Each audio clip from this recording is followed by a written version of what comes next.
Hey guys, welcome to a Teacher Wheel and welcome to a new lesson.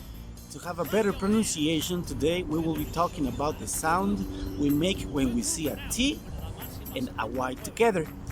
When we see a T and a Y together, the sound we make, it's the sound sh, sh.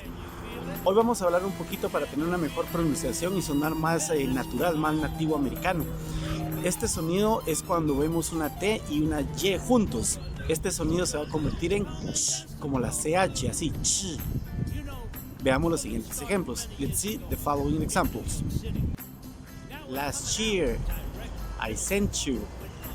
Don't you? I'll let you go. How about you? I got you. Put yourself. I want you. Nice to meet you. Okay guys, I hope this helps you, and remember, practice, practice, practice. See you next class.